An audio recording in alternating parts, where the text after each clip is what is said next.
Bueno, buenos días a todos y muchas gracias por venir a pasar con nosotros una mañana para hablar de tipos de interés y no jugar al golf ni nada de eso, así que yo entiendo que es un sacrificio importante, veo muchas caras amigas, así que si, como siempre, cualquiera de vosotros queréis interrumpir, tenéis alguna duda, sobre la marcha podemos ir hablando. Hoy el tema es un poco más aburrido, pero creemos que era muy importante el tranquilizar un poco a la gente, porque vemos en la prensa, en la economía, estamos en un momento de tipos de interés bajo, tipos negativos, experimentos de los bancos centrales, y la gente está muy preocupada esperando a ver, bueno, ¿y qué es a partir de ahora? ¿Qué va a pasar? A partir de ahora solo hay un camino, que es deshacer lo que hemos hecho y que suban los tipos de interés, ¿no? Bien. En este primer gráfico de aquí es... Perdón. A ver, bien. Los tipos de el bono a 10 años en Estados Unidos, en Alemania y en Japón. Entonces, hemos visto que venimos de un momento de caída de rentabilidades absolutamente brutal, en términos históricos y en términos comparativos, donde los tipos de interés están muy bajos y donde las rentabilidades están realmente bajas. Esto significa que nos tenemos que empezar a acostumbrar a un entorno de tipos bajos y luego veremos por qué, ¿no? Antes de intentar ver hacia dónde van a ir los tipos de interés, la economía y cuál va a ser el efecto en nuestras inversiones y en las compañías, queremos destacar tres gráficos. Primero, este gráfico de aquí es la inflación en el mundo. Vemos que desde finales de los años 90 estamos en unos niveles de inflación realmente baja. Yo recuerdo, y recordaréis muchos de los que estáis aquí, a finales de los años 90 se hablaba del paradigma de la nueva economía, Internet, la tecnología, vamos a tener crecimiento sin inflación, y todo parecía que iba a ser un mundo muchísimo mejor para 2 años después que todo el mundo se olvidase de las compañías tecnológicas, de Internet, todo era mentira, hubo un desplome brutal, era una burbuja, pero sin embargo vemos que 10 años después de todo lo que se habló en ese momento, hasta las expectativas más optimistas se han quedado a años luz de lo que hoy significa Internet, de lo que hoy significa la nueva tecnología, el comercio electrónico y la uberización de la economía, ¿no?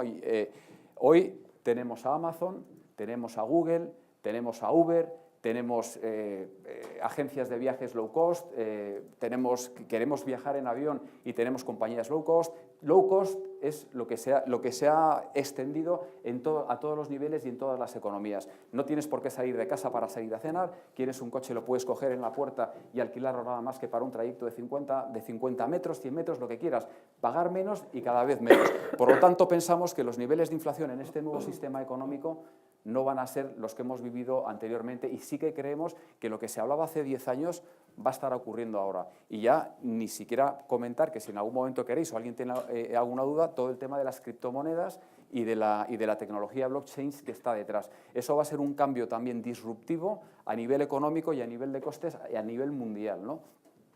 Vemos también, por otro lado, para ver un poco hacia dónde pueden ir los tipos de interés y la inflación, que tenemos unos niveles de precio del Brent sobre los 60, 70 dólares. Nosotros pensamos que estos niveles se van a estabilizar más o menos por aquí, no tenemos ni idea hacia dónde va a ir el precio, pero lo que sí que sabemos es que Estados Unidos, que es el primer consumidor de petróleo del mundo, ya es el tercer exportador. Muy cerca, produce 8,8 millones de barriles diarios, que es prácticamente lo que produce Arabia Saudí. Por lo tanto, va a haber unos niveles de precio del Brent que tampoco van a suponer un peligro para la inflación. Además, hay una nueva tecnología que se está desarrollando dentro del sector del transporte que va precisamente dirigida a todo lo contrario, a que cada vez haya un menor consumo del petróleo.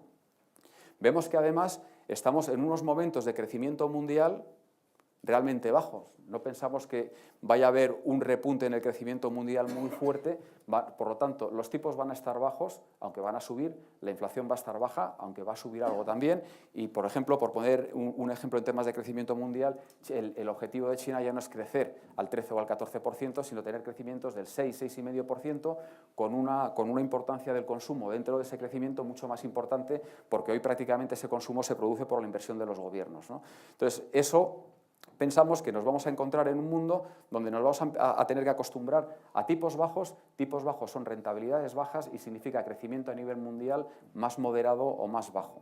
¿De acuerdo? Por eso los tipos están bajos, porque el crecimiento en el mundo está siendo bastante moderado, porque los precios en el mundo cada vez van más abajo, ¿no?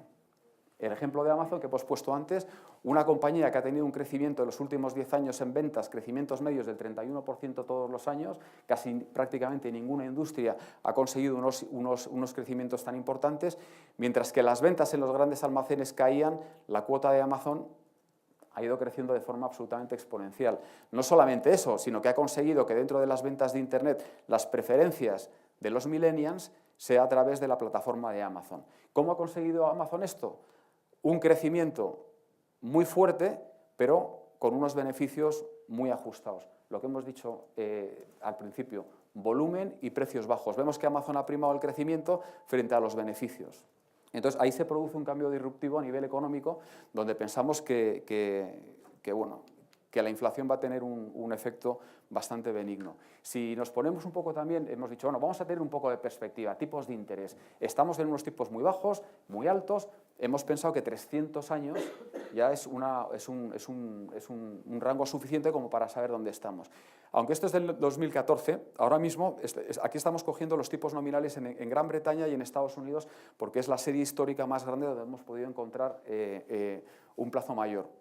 Ahora estamos también en el entorno de estos niveles de aquí, más o menos, en el 2016.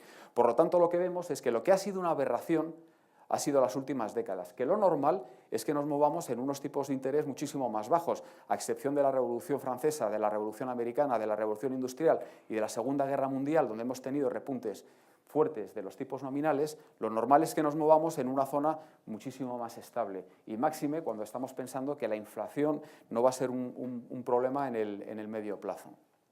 Entonces pensamos, bueno, bien, tipos de interés bajos, ¿qué podemos esperar de nuestra renta? Si son rentabilidades bajas, ¿qué podemos esperar de una cartera de renta fija?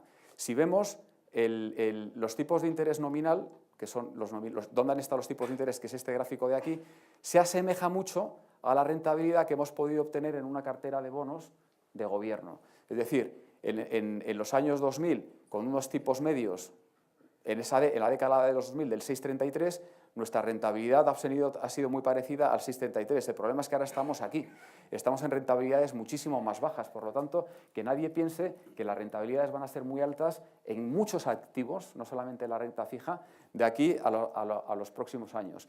Lo que queremos decir también, además de esto, que no solamente pensamos que va a haber subidas de tipos de interés, sino que además pensamos que esas subidas de tipos de interés son buenas, de hecho, para una cartera de renta fija. Todos pensamos que vamos a perder, que ahora todo lo que hemos ganado con la caída de los tipos lo vamos a perder con la subida de tipos de interés y aquí vamos a demostrar cómo eso no se va a producir y que no es cierto.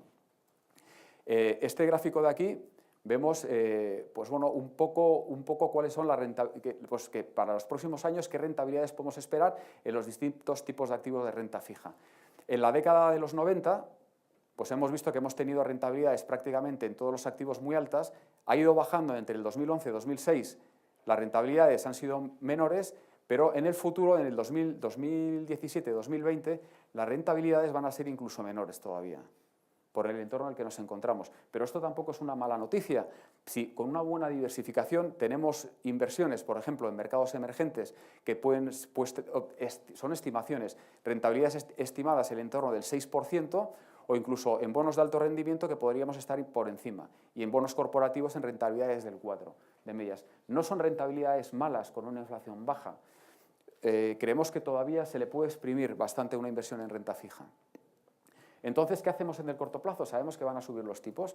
Bueno, pues cualquier persona que piense que va a subir los tipos, lo primero que hacía, que es lo que ha hecho absolutamente todo el mundo, es reducir duraciones. Pues voy a tener, como el impacto va a ser fuerte, voy a tener una cartera entre 1 y 3 años para cubrirme de la posible subida de intereses. Pues como vemos aquí, no es suficiente. Cada una de estas columnas ha sido una subida de tipos de interés en Estados Unidos. Aquí tenemos la rentabilidad de las letras del Tesoro entre 1 y 3 años. Siempre que ha habido una subida de tipos de interés, en los 6 meses siguientes el impacto ha sido muy negativo en el precio de nuestra cartera de bonos. Por lo tanto, pensar que solamente reduciendo, o sea, vamos a tener un impacto inicial, y eso lo sabemos todos, ¿no? Así que únicamente reduciendo la duración no va a ser suficiente como para protegernos de la subida de tipos de interés. ¿Cuál es la buena noticia? Que las subidas de tipos de interés realmente no son tan malas para nuestra cartera de renta fija, porque lo que nosotros hacemos es que según van subiendo los tipos de interés, vamos reinvirtiendo los cupones a tipos más altos y los vencimientos los vamos reinvirtiendo en bonos que pagan más. Por lo tanto, con el tiempo vamos ganando más rentabilidad. Hay un efecto multiplicador que la gente no está teniendo en consideración. Entonces, el efecto vemos que es muy negativo. Si no hay ninguna subida de tipos de interés, está claro, que son las barras azules. Si tenemos una subida de tipos de interés gradual, 100 puntos básicos en los próximos 2 años y se hace de forma gradual, vemos que el impacto en el primer año incluso pues no es tan negativo, seguiríamos teniendo rentabilidades positivas y según va pasando el tiempo, nuestras rentabilidades irían aumentando, porque vamos reinvirtiendo los cupones de nuestra inversión en renta fija. ¿Cuál sería el peor de los casos? Este de aquí, que hubiese una subida de 100 puntos básicas instantánea. Mañana el Banco Central Europeo o la Reserva Federal hace una subida de tipos de 100 puntos básicos. El impacto en el primer año sería malísimo, ya lo vemos aquí. Pero volvemos a ver cómo, según van pasando los años, el impacto se atenúa y acaba siendo un impacto positivo. Incluso podemos obtener unas rentabilidades un poquito superiores porque la subida ha sido más violenta. Hemos visto cómo la Reserva Federal, el Banco Central Europeo, pasan meses y meses diciendo vamos a subir tipos, 25 puntos, luego son 15, o sea, van avisando para que precisamente este efecto tan pernicioso no se produzca en el corto plazo. Pero vamos a ir más allá, vamos a ponernos en el peor caso, en el más extremo.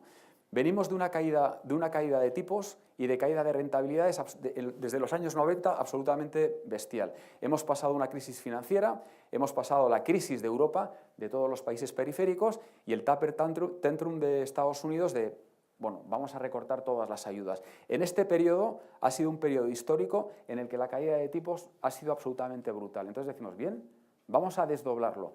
¿Y si lo que nos queda ahora es desandar todo lo que se ha producido aquí? Es decir, todos estos efectos negativos ahora van a tener un efecto positivo en la economía y los tipos van a subir con la misma violencia con la que han bajado. El peor de los casos, que como hemos demostrado antes o intentamos demostrar, no pensamos que vaya a ser el caso, porque no pensamos que la inflación ni el crecimiento vaya a ser un problema, ni que se vaya a producir la némesis de estos tres eventos. Bien, pues si pensamos que vamos a tener el mismo movimiento igual de violento, ¿qué pasaría con nuestra cartera de renta fija? Estoy hablando de bonos de gobierno simplemente. Pues vemos que la rentabilidad, efectivamente, esto subiría, ¿de acuerdo? Por lo tanto, caería el precio de nuestros bonos de la misma forma que subirían sus rentabilidades, pero ¿cuál es el retorno que tengo yo en mi cartera?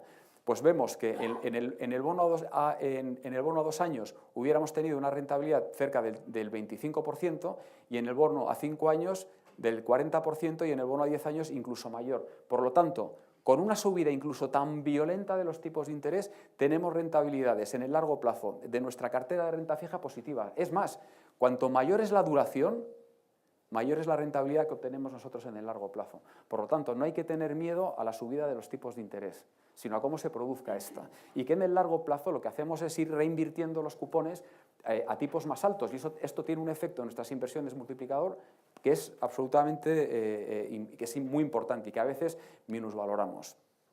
Por lo tanto, ¿por qué se produce esto? Por lo que he hablado antes. Esto es la rentabilidad acumulada en un periodo más o menos largo de una cartera de bonos de gobierno del entorno de los 5 o 6 años.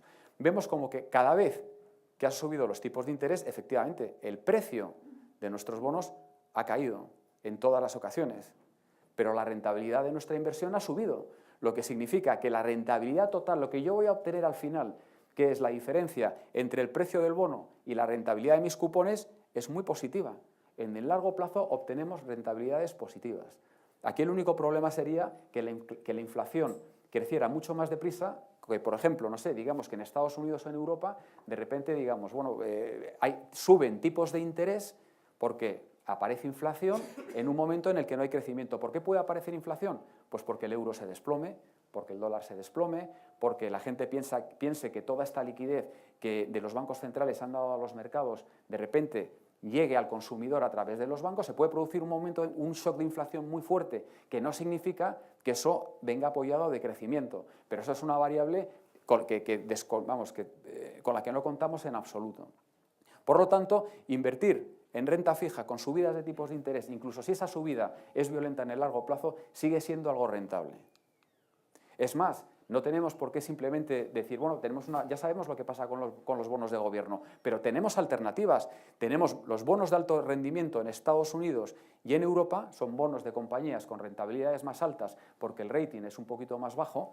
Vemos que todavía, y a pesar de lo que estamos leyendo y de lo que se dice, que las rentabilidades, los spreads, las rentabilidades están en mínimos históricos, han bajado muchísimo, pues vemos que realmente no están en mínimos históricos, están un poco por debajo, en la media y un poco por debajo de la media. Por lo tanto, estos bonos siguen ofreciendo bastante valor frente a los bonos incluso de los propios gobiernos. Además, vemos que la correlación de estos bonos de alto rendimiento en momentos de subidas de tipos de interés, la correlación con los bonos de gobierno son realmente bajas.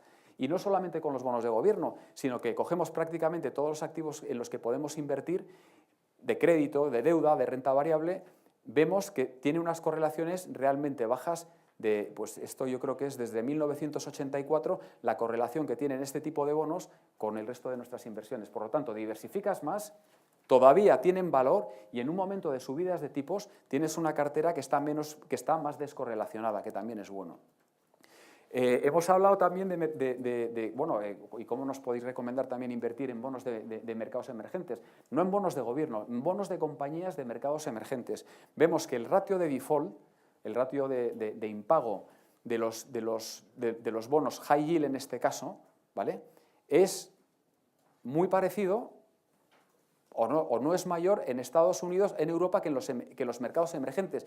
El ratio de default en los mercados emergentes, de hecho, es menor.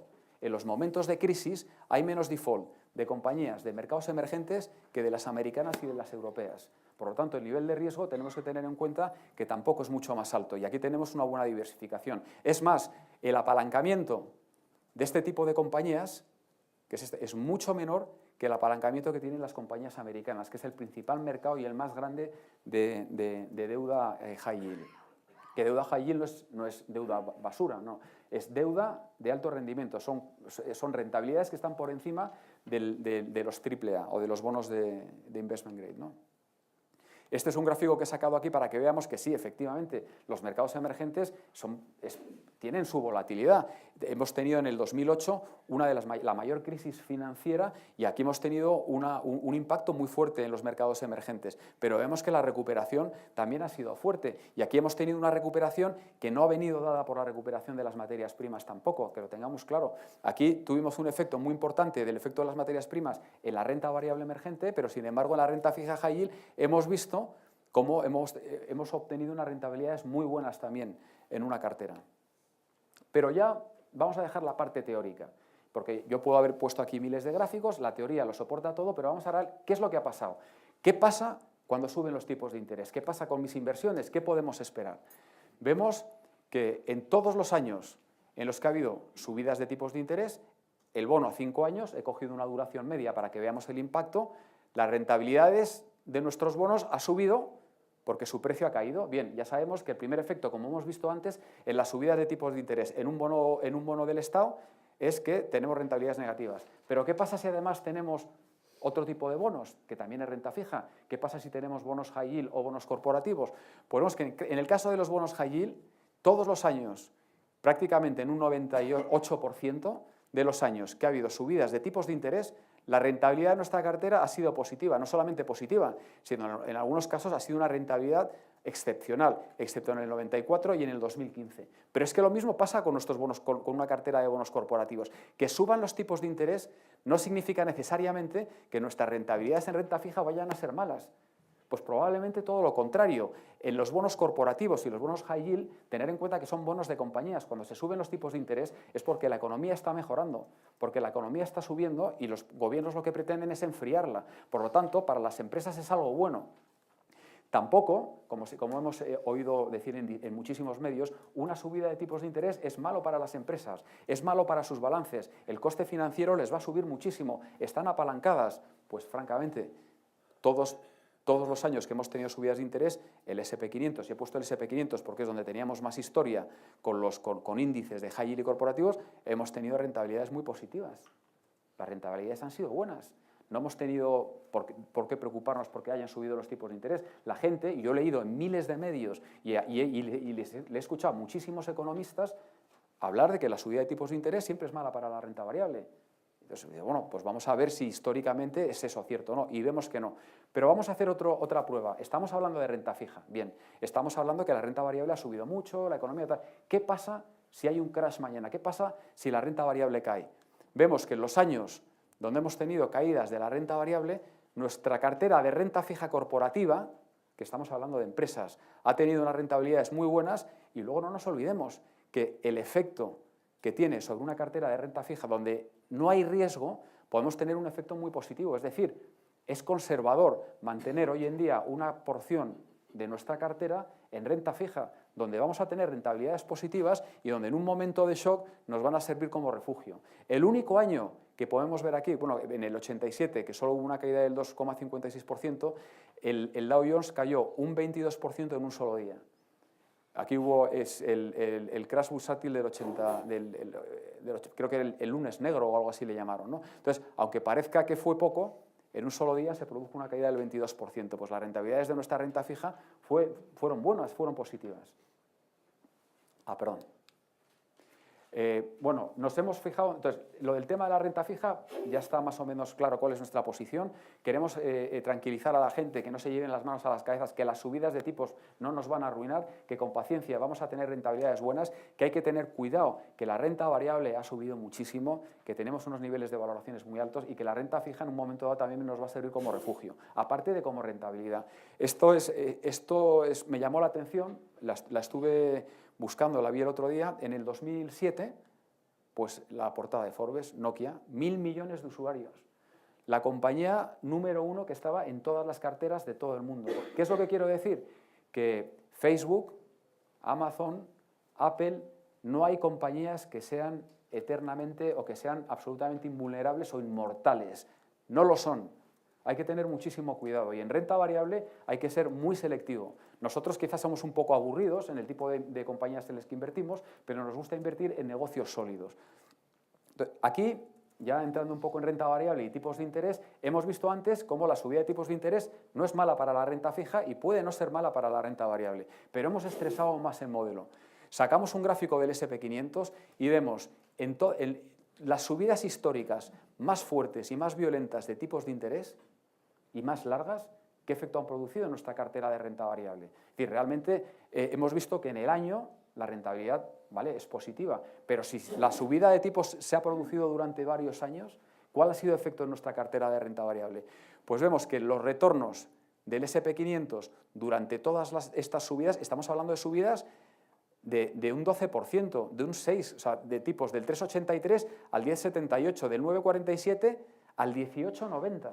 O sea, estamos hablando de subidas de tipos muy violentas y muy fuertes. Pues en estos momentos de subidas de tipos de interés, nuestra cartera de renta variable se ha comportado espectacularmente bien, porque son subidas que reflejan un crecimiento económico muy fuerte, una inflación que viene producida por el crecimiento económico. Hay dos excepciones que vemos aquí, que fue en el 68 y en el 73, donde tuvimos unas rentabilidades, pues, con subidas de tipos fuertes no obtuvimos unas rentabilidades muy buenas, pero tienen una explicación muy clara. En el primer caso, en el caso aquí en el 68-69, la guerra de Vietnam y los efectos que produjo en la economía americana. Tuvimos una crisis política brutal. Nixon acaba de llegar a ser elegido en las elecciones, y una inflación brutal producida por el gasto de Estados Unidos en la guerra de Vietnam. Y en 1973 tuvimos aquí la crisis del petróleo, donde los países de la OPEP se negaron a exportar a todos aquellos países que habían apoyado a Israel en la guerra del Yom Kippur petróleo, lo que produjo un shock del petróleo brutal, disparando el precio del petróleo, y ese tuvo un efecto un poco más negativo en las bolsas, pero que no son efectos que se hayan producido por las subidas de tipos de interés. Por lo tanto, vemos que tampoco el efecto es tan negativo.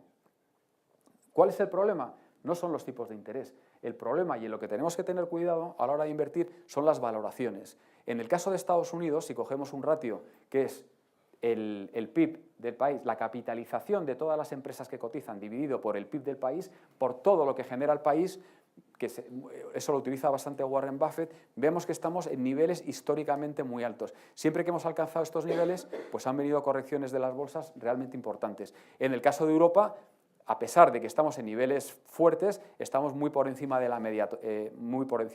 Quitas la burbuja del 2000 y la burbuja del 2008 y estamos medias muy por históricas, encima. es decir, en Europa tampoco es que la bolsa esté realmente barata. Por lo tanto, tenemos que tener cuidado con esto, más que realmente con las expectativas o con el miedo a los tipos de interés.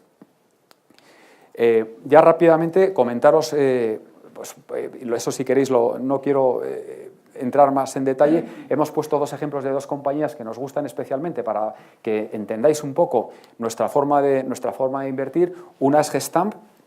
Esta, por ser una compañía española, es una compañía de estampación con unos niveles de tecnología muy avanzados y en un sector que es el sector automoción, que es un sector que tiene muchísimo crecimiento. Además, no están expuestos tanto al tema de que si las baterías, petróleo, al final es la estampación y chasis y muchas piezas que llevan dentro del coche. Es decir, la industria está yendo hacia un sistema que sea más seguro, donde el coche pese mucho menos, para que consuma menos y para que contamine muchísimo menos. Bueno, pues solamente por poner un ejemplo, en el caso de Gestamp, el 30% de toda la tecnología que lleva el XC90 de Volvo, que es un poco el coche de insignia, es de esta compañía, y es una compañía española totalmente diversificada en términos de clientes y geográficamente. Aquí podéis ver un poco las estimaciones que tenemos de crecimiento. Una compañía que es capaz de generar un free cash flow del 9,9% al tercer año, que es un free cash flow muy alto, con unos crecimientos realmente decir, bueno, pero claro, esta compañía, para que vosotros estiméis que va a generar esta caja y este crecimiento, pues exigiréis unos crecimientos muy importantes. Pues no, crecer 0% en los próximos 3 años y un 2%, que es muy por debajo del crecimiento de la industria en adelante, ¿no?